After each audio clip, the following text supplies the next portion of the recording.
Welcome to the King Connections podcast. I'm your host, King. And I'm joined today by a gentleman who is a social impact investor and a climate change advocate. I want to welcome to the King Connections podcast, Mr. Eric Jeffery Kaufman. How you doing today, Eric? I'm doing well. Very well. Excellent, excellent. One of the questions I love to begin with to kind of set the context is what's your spiritual energy number? And what I mean by that is from a number from 0 being life sucks to 10 being life is awesome. Where would you say in this moment you are feeling? Oh, high nines. Excellent, excellent. High nines. The reason I ask that question is I'm a firm believer that Einstein said that energy is everything and everything is energy. And I'm a firm believer in that. And I ask that question because when I have meetings or when I podcasts, when I do events, I realize that there are people who are in attendance who are twos and threes. They're not going to be engaged. They're going to be adversarial, and it just won't be great for the meeting, the energy they're going to give off. So I always ask that question just to make sure that we're not in the frequencies, we're in the right frequency. Because when people say 8 through 10, then that's when the magic can happen. We can really have some great conversations. So thank you for indulging me with that. Yeah, this is actually a very propitious day for us, King, because this is the winter solstice. This Yes, is the shortest day of the year, and this is kind of a magical day. So the days get a little longer starting tomorrow. That's true. So I always look at it as a real positive because I've been kind of down, as the days stay short, and now I know that's behind us. Absolutely. Absolutely. It's a great point. Thank you for recognizing that. But yeah, absolutely. Need to be celebrating this winter solstice today. So with that being said, let's begin with the first question. And my first question for you, Eric, is what do you see as your purpose in life? Well, I have more than one purpose. I have like an inner purpose, which is to be here now. And that's more difficult for me than you would think, because we're always thinking ahead or behind, and to be here now is my main inner purpose. I have other purposes externally where I do a lot these days trying to get the younger generation to realize that there are hard times ahead, and that I try to get the older people to let go of the power as much as possible, because they're not really equipped to deal with the changing, because their lives are limited in terms of span, whereas younger people have a lot longer horizon. So that's my main external purpose now, is to help teach as best I can. Absolutely. Absolutely. Now, this next question is one that I like to ask people who I believe share the characteristics of a conscious leader. But I believe there's so many different definitions for conscious leader that's out there. So that's why I like to ask people like yourself, how would you define a conscious leader? Well, it's along the lines of what I said with the inner purpose of trying to be present, trying to be here now, trying to be aware of other people and their feelings. So, being cognizant of who I'm interacting with. And in that sense, I'm trying to be conscious and not just, on autopilot. A lot of people like to talk about the weather all the time. Well, you can indulge them, but that's not necessarily the most important thing. When you're interacting with people, you want to be able to get to something a little more than small talk. Now, what would you say that from things you've accomplished in your life and where you are at this moment in your life, what would you say you're most grateful for? Well, the funny thing is, it's not an achievement per se. I think it's a personal thing right now. I take care of my mother who has severe dementia, and I'm most grateful that she's still here. Mm. every day. So that has been my underlying, gratitude.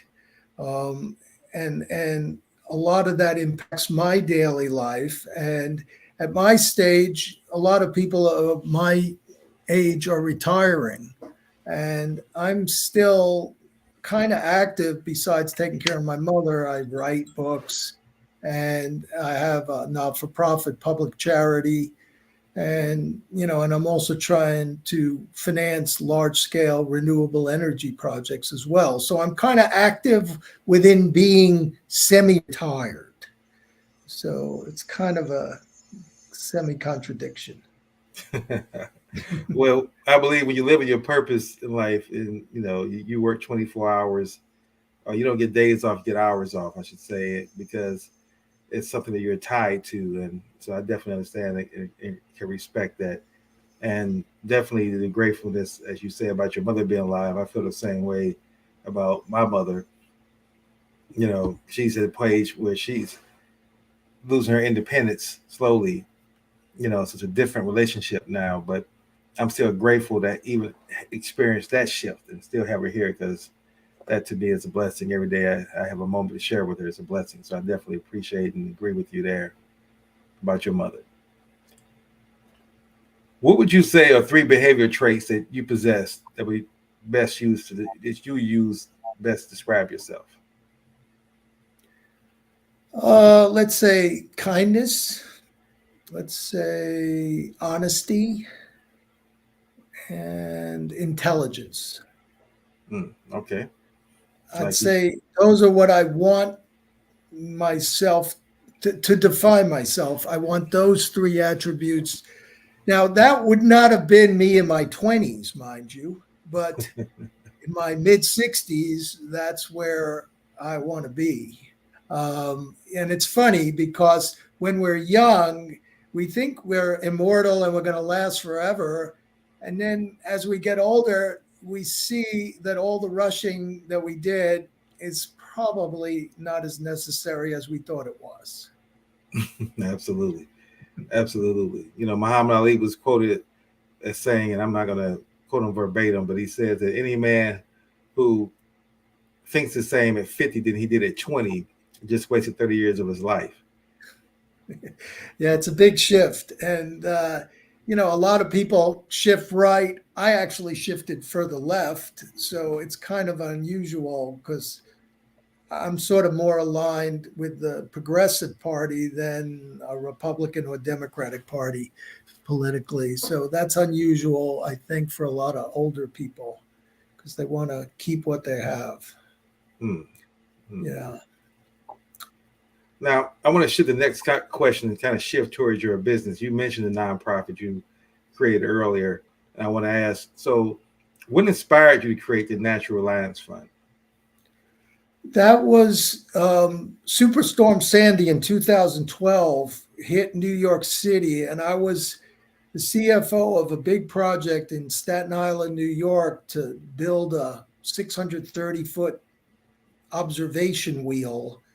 And it was really a public-private partnership with New York City. So I was very much involved when the storm hit with think tanks and whatnot for several months after that event. And by April, after being 6 months in those think tanks, I came up with an idea to help, publicly infrastructure projects that needed what they called at the time climate resilience, which was to adapt against weather events that were going to happen more and more in the future. And the original idea was investment tax credits, which was a stimulating thing to put money into climate change. But then, if you see what happened, the government at that point in 2013 and 14 was not focused on climate change. They were focused on tax reform. And the government told me it's not going to happen. So at that point, I redefined the public charity to help make communities more sustainable and resilient along the lines of this resilience idea. which in Europe they call adaptation. There's two forms of um, you know, climate. There's climate sustainability, which a lot of people know about, which is recycling and reusing and repurposing things. And then you have adaptation or resilience, which is to prepare for storm and drought areas that are not really habitable in the long run. So that's been harder because a lot of people want to continue to live on the waterfront or live in the desert. And that's what we've gotten involved with as a public charity to try and make awareness about this. And subsequently, there's been a third thing called regeneration, which a friend of mine from Kenya, a fellow named Festus Kiplagat, who's an agrobotanist kind of person, he explained to me that regeneration is probably the most powerful of these techniques, more than sustainability, more than resilience, by actually regenerating deserts and areas that probably shouldn't have people. Nature will do its best job. So we're having a hard time figuring that out. Believe it or not, I believe that Palestine and Israel could do with some regeneration and get rid of the people for 50 years, and it would be back to being the Garden of Eden. But it's not happening, Right. There's too much. And you start to see whether it's West Texas or West Virginia, the pernicious, fossil fuels would best be left to just let it, regenerate, and Earth would regenerate it. So, that's different than carbon capture, which is what a lot of people are hoping for, a technological solution to our climate change problems. So that's in a nutshell where the NRF is now, the Natural Resilience Foundation, I call it, because we couldn't get the fund from the government because they were busy cutting everybody's taxes that was really rich. So instead, we're forced to do this advocacy work where we do the best we can without really a budget per se. We've stayed away from Rockefeller foundations and big private, foundation money to fund it because we didn't want to be told what to do. We'd rather do it our way. So it's a small group of baby boomers, myself and 3 other people that are, doing a little bit, not a lot. We could use some young people. Excellent. Well, I'll definitely work with the connect you to young people who will definitely be in alignment with what you're building and what you're doing as well. Speaking of which, it's a great question for a great segue to the next question, I should say, which is, what are some of the type of projects you are seeking to fund?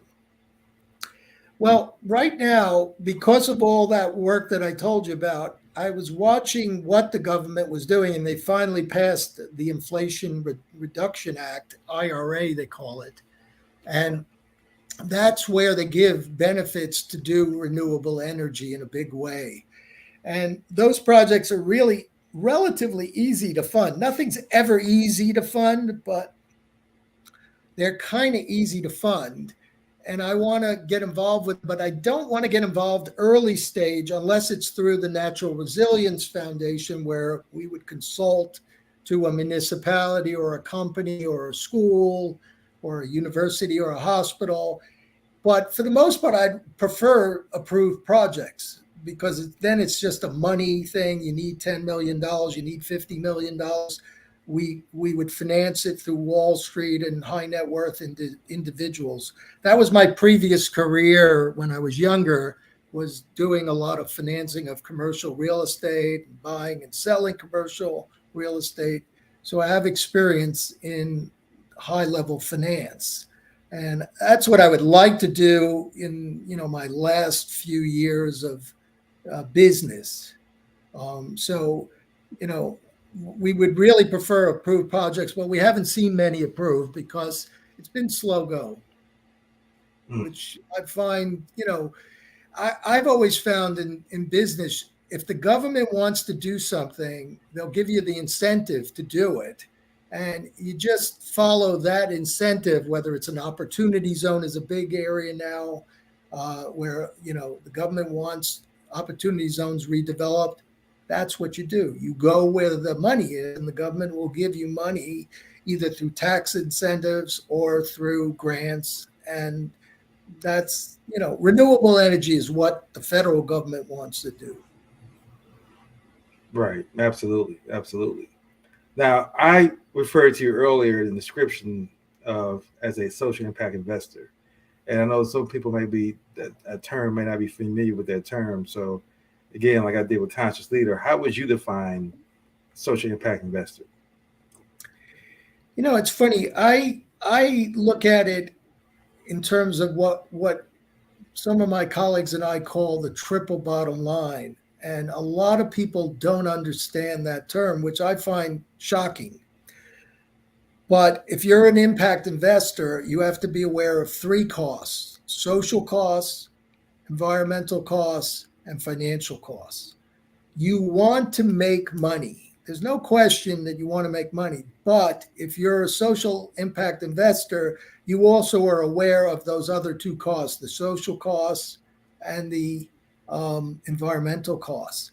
And even business schools have no idea what this triple bottom line means. And I've talked to Columbia and Wharton, where I went, and these top business schools don't have it in the curriculum, which I think is sad, because this is how we change our society. I mean, ideally, as a real social impact person, I think social is first. I think environment is second, and I think profit's third. Now, nobody in the corporate boardroom would agree to that. They would say profits are first, social or environmental second and third, both very distant, and that we have a quarterly, profit that we have to hit every 90 days. So we have to go short term because we're on a 90-day review with the stock market if we're a public company. And if you're a private company, you have more flexibility. But, there are things like certified B Corps and public benefit corps that are all related to social impact. And those are an emerging trend. So it's moving slow. But until we figure out that we're so busy counting everything in data, we should add the social and the environmental costs as something to measure. And then finally, we will not need a carbon tax because we will know that we've already factored in the cost. But right now, we don't do that. So if you're in the Republic of Congo, your gas is costing, $1 something a gallon because it's so heavily subsidized. And you've got a lot of fossil fuels there. Now, why in the Congo would you want to have such low fossil fuels when, to me, the incentive should be to go renewables and have a leapfrog over the old economies? And I witnessed this firsthand in China in 05 and 06 when I was doing real estate deals in China. And I saw that they were leapfrogging over the West because they had a blank slate to build high-level subways and to do things that were, more advanced. Nobody had a landline in China. Everybody had a cell phone because they were figuring that why bother with landlines? So we have old infrastructure here in America and in Europe that has to be revamped. The developing countries should be allowed to develop with new technology, not old technology. That's my feelings. I concur with that. Now, as we shift now into what I consider to be one of the things I'm most interested in, which is I live by what I consider the three different action items that I want to do in the world, which is connect consciously to one another, get everyone engaged, and then look for ways that we can co-create once we're engaged. And so now with that being said, what are your thoughts about co-creating with others to help you achieve the goals that you just laid out? Well, it's interesting because at my stage, I've started up about 200 businesses in my life. And I've had employees, I've had independent contractors. Lately, I've been doing it as a solo act because I didn't want the headaches of all the management of people. But the nature of co-creation is essential. And I think cooperation is the new, I call it the new competition. It used to be that you were always so worried about, oh, they're going to take my idea and I got to have an NDA and this, that, and the other thing. And, you know, is this proprietary or is this not proprietary? What is proprietary? And then you have to work with your people. So I think there is a whole notion of cooperation and partnership as the new way of doing business. Ideally, there is still a lot of mentality of this, oh, this is mine. But you start to see a lot of younger people that are more tech savvy. They're more open and they're less opaque. So that's what I'm hoping. So I'm definitely pro, co-creating in a big way. Networking. Excellent. Now, with all that work that you talked about before, as well as being a caretaker for your mom, what do you do in your life right now that brings you the most fulfillment? Most fulfilling. Well, you know what? I pretty much am a big meditator. I meditate a few hours a day on average. And then I do a lot of yoga and I work out. So those are the things that keep me very grounded in my, inner life and my physical body. So I'd say those are the things that I most look forward to in a day are meditating and working out or doing yoga. And, at this stage, that's important for me. Okay. And, in a typical, day, we as human beings, especially creative, higher purpose-driven individuals, we may make over 1,000 decisions and millions of decisions in a lifetime. Is there one decision that you would say you've made in your life that has been the most significant and most impactful? I would say it goes back to when I was only 25 years old. I was at Bankers Trust, a big bank in New York City, and I was riding the one train from the Upper West Side down to Wall Street every day with all these people. And I used to call them the cattle. We'd all get out at the World Trade Center, and that was 1981. And it was very unfulfilling to me. And after 6 months of rewriting this memo over and over again, this stupid memo with two departments, trust operations and security operations, I just quit. And I took my mother and I said, we're going into business. We're going to call it Creative Capital, and we're going to be like a financial supermarket, which was the big buzzword in 1982. And we started to manage money and eventually got into real estate. And that was the biggest decision in my life at 25, which was to eschew corporate America in favor of entrepreneurial endeavors. And I never really looked back afterward. Interesting. Now, what are some of the key characteristics that you look for when establishing a new connection? And I ask that question because as a consultant who helps make connections or who help conscious leaders connect and build with each other, I had to come up with what I consider to be key characteristics because a lot of folks, obviously on LinkedIn or their bios, they're claiming to be more conscious than they really are. And I've learned that I had to be able to weed people out to make my connections or invitations when I send people those more beneficial to individuals. And I'm not just randomly putting people together.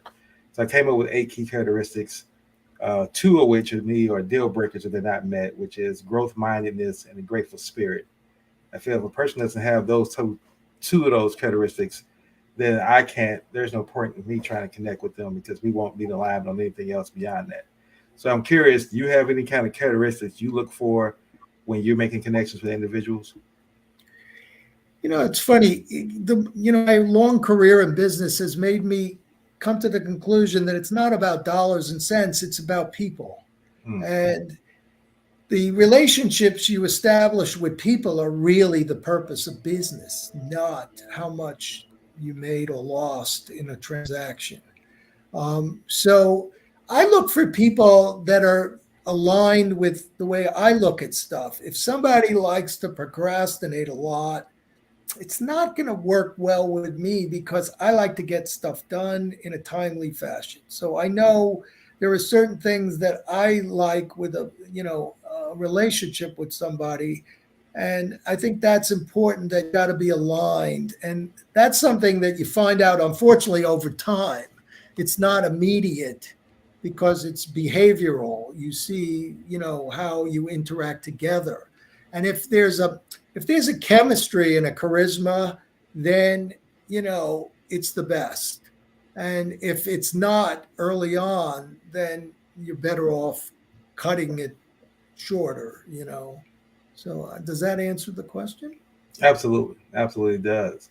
And just kind of a piggyback on that question, when we have these higher purposes that we want to do in our lives that really impact so many other people beyond just our own personal scopes, we realize obviously we can't do it alone. We talked about co-creation earlier, but what I realized is that to co-create, you have to do that with what I consider to be strategic partners, folks that we talked about, what you just alluded to earlier, alignment with folks who are ready to take action when you're ready to take action. And so for our listening audiences that's out there now, and for the folks who are going to watch this podcast and maybe potential strategic partners for you, what would you say you look for in a strategic partner? Well, right now, I want to get these approved renewable energy projects. And I'm noticing that most of them are not approved and they're in very early stages. So I look back when I was building brokerage businesses in earlier days. And what you need young people that want to sell. And then you need technical people, but I'm less concerned with the technical because there's plenty of engineers and financial analysts to do that part of it. But I think what I want to do with this entity is get salespeople to build it with me and then have the professionals on the other end just do the, technical work. But I think that that's what I really want is younger people to get excited about renewable energy, which I think a lot of them are. And I think, we want to do it at scale and we want to do it now. So it forces us not to rely on big utility companies. It's Siemens, the big engineering firm, says we should sectionalize the grid. And I was thinking about our prior discussion that we had on our first call. When you talk about places like Baltimore and Detroit and Philadelphia and all these cities that are, really hurting in a lot of ways, and we'd be better off building them in sections, almost like medieval villages, where we would take a small chunk of Baltimore and make it nice, renewable energy driven. Maybe it has 300 people, 100 people to start, build in growth. So you could have 1,000 people, 2,000 people, not like urban renewal that failed miserably where you build, a big apartment complex that becomes a ghetto, but a village. And I've had concepts with like that community resource centers, I call them, where we would literally take an old shopping mall and redevelop it. There are problems with that because there's all these stupid agreements with the shopping mall tenants that make it hard. But if you could get around the bureaucracies and just, take the land, which is 40 to 60 acres, you can build a community. And I did that back in 05 and 06 and 07. We had urban villages and dead malls. So I have experience doing that. But I think it's all around community. And that's what you want to really do to get your inner cities back. You got to do it really small. You might even have to have barbed wire around your nice part. It sounds crazy. You may need, policing just to keep it nice. I don't know, but I'm just thinking small is better and developing it in chunks, not the whole city. Just get it nice and then have it spread like a good cancer, not a Mhm. bad cancer. And I think that may be the answer for a lot of this is just, it costs about 10 to 15 million to do about a 5 megawatt renewable energy project, probably be solar, probably have some agro components, so you'd have food growing underneath the panels. That's how you do it. And now you have food and energy, which is an important part of a community. And not go into the supermarket all the time because you'd be growing your own somewhat, like lettuces and things like that, to go with your energy so you wouldn't be reliant on the grid. Because I think that's going to be the problem in the future. We're sitting here in Texas now, worried that we're going to have sub-zero weather for the next 5 days, and we're already gearing up for a power outage. Mm. So, and that starts tomorrow, literally. So, and this is with all our technology and whatnot. So that's the way I see it. Well, you're in alignment there. I call those, conscious communities. Like for example, a city like Baltimore, it has over 250 neighborhoods in it, right? And that's what I looked at is, on a given city block, there's maybe 16 homes on a city block, 32 houses on each side. And within a given neighborhood, it may be comprised of 5 to 6 city blocks. And focus on those kind of smaller areas. Then within that 5 to 6 city blocks, there are strip malls that are there. There are schools that are there, abandoned factories that may be there, and all those commercial buildings that you say could be outfitted for now bringing in solar energy. And we create the model there, get results in those small kind of sections like that. Then we can duplicate that model over the city and other areas as well. And so we definitely see alignment in that. I think that we both can find investors who would be interested in funding that, because one thing is it's something that's measurable and something that can receive, because it's smaller, we can receive much more quicker impact instead of trying to say the entire city and trying to get into the politics of different neighborhoods that want it, some don't want it, some want it a different way. But once we own the real estate in those areas, we can pretty much now dictate how that's going to be structured. And that's definitely, those opportunities are there here in this city for sure. Yeah, now you keyed on something else. This is what's slowing up the development is the ownership of real estate. I don't want to own it. I want to lease it.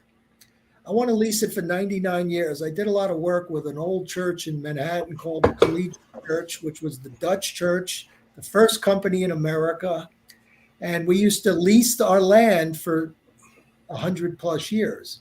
And that's what I think is a part of the problem is everybody's so busy trying to buy the land, which takes forever, get the funding. If you lease the land either from a city and they still own the land and you improve it over a long period of time, technology in this area is going to change so much over the next 20 years that every 20 years you got to renew your energy needs and evaluate it. So I think the key is to not own the real estate, is to lease it. And whether it's a municipality or an old mall owner or whatever big, or an old factory, the key is to say, look, I don't want to own it because it's too capital intensive. I just come in, I want to put something on it that generates energy, and then I want to generate other things like food production. I want to have the schools if they need them, the business if they need it. The redevelopment can happen very quickly, but I think that's part of the problem is the ownership model. It's taking too long. Understood. There's a lot of people come to me for money and they're still trying to buy the real estate and they don't own it. See, if you don't own it, that's a large part of the problem. So leasing is a good, easy way. I just do it for 20-year primary term, just like I did the shopping malls years ago. If you're Walmart, you sign a 20-year lease with 4 renewal options. You control the land for 100 years. That's how Walmart got to be Walmart. No, I definitely concur with you. I believe we're doing lease options as well. So we definitely can explore more of those options in later conversations. Now, I noticed that when you and I talked before, and even when we talked today, and you mentioned the fact that you are a nine, you seem to always be a very up spirited person. I would say vibrating at a very high energy level. And I was wondering, are there anything you do in the morning to kind of, filter out the noise that our media tries to put into our heads as far as all the violence, all the hopelessness, all the crime, all those things? Any morning rituals you do to keep yourself in this positive state of mind? Yeah, yeah. I'm a big meditator. I learned about 12 years ago the transcendental meditation. So what happens is you go to sleep and you sleep, and then you wake up and you do your morning routine, and then I start doing some gentle yoga, and then I meditate for up to an hour. Mm. And that's my morning routine. So I don't start, I might look at my Fitbit to see what my sleep number is first, but I don't look at Twitter. And that's one of my New Year's resolutions is less social media next year because I think it's becoming very pernicious. It's not a good thing. Because Absolutely. we all need to do more and comment less. Yeah. I like to say engage with the right people that we can, engage for the purposes of co-creating something positive and Yeah. not just commenting our thoughts and opinions about Yeah, things. let's do something. Yeah, let's get something done. And that's why, a lot of people are talking about this, that. It's beyond talking. It's time to do it. We got to bring, I've seen too many cities from New York City, San Francisco, Philadelphia, Chicago, Las Vegas. Those are the cities I've seen in the last 12 to 15 months. And they are all hurting, and I think it's because they're run top down and they got to be run bottom up. Absolutely. Absolutely. Now we're down to my final two questions. These two questions I really learned a lot. To me, I'm a data-driven individual. When I make connections, they really help me to understand how a person thinks.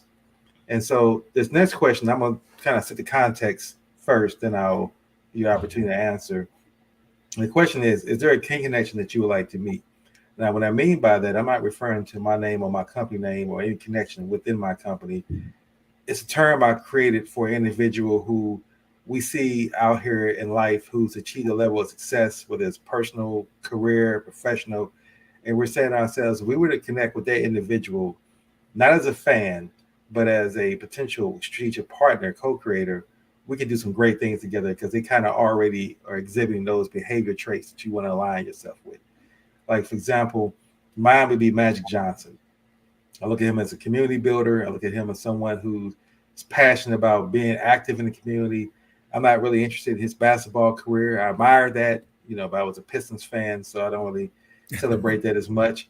But it's his post basketball career, his business foundation, his connections that I would like to kind of co-create and build with. And I have because what I believe is that anyone in the world is accessible and you can reach if you have alignment. So I think people generally want to, no matter who they are, they want to talk to people and connect with people who they're aligned with because it's a much easier, better conversation than trying to put forth the energy and convincing others around you to be in alignment with you. So with that being said, is there a kin connection that you would like to meet in the world and connect with?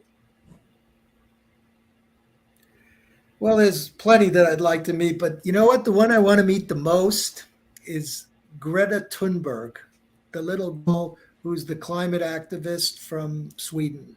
Mm, And I think she's the real hope because she's young enough and she's aware that she's getting snowballed by the old white men. And I think she's the one I would want to meet.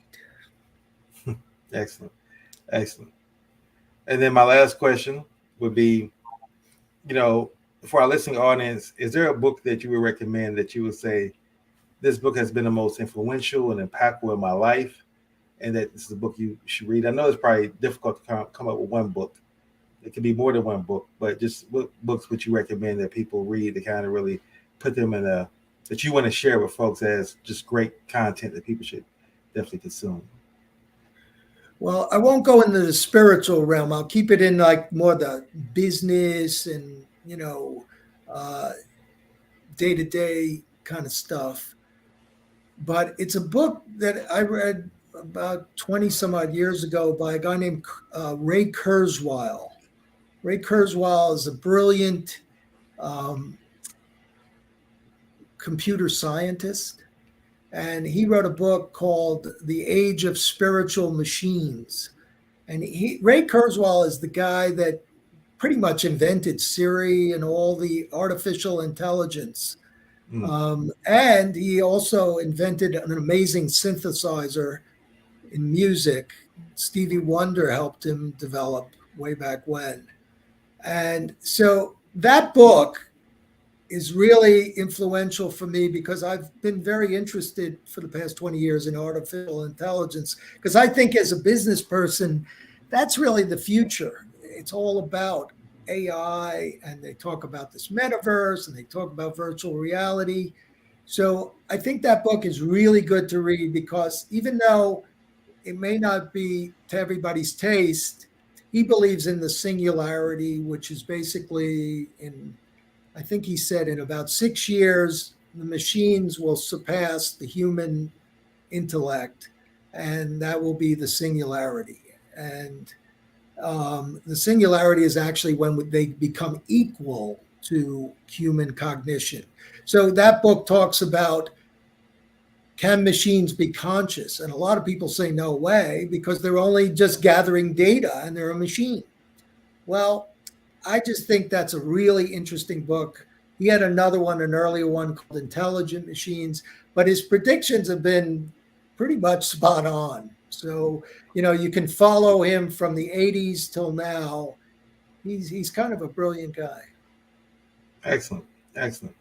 Well, Eric, I want to thank you again for your investment of time and energy, information you shared with us on the podcast today. Jeff, definitely enjoyed it. Definitely saw value in it, and I know our listening audience has as well.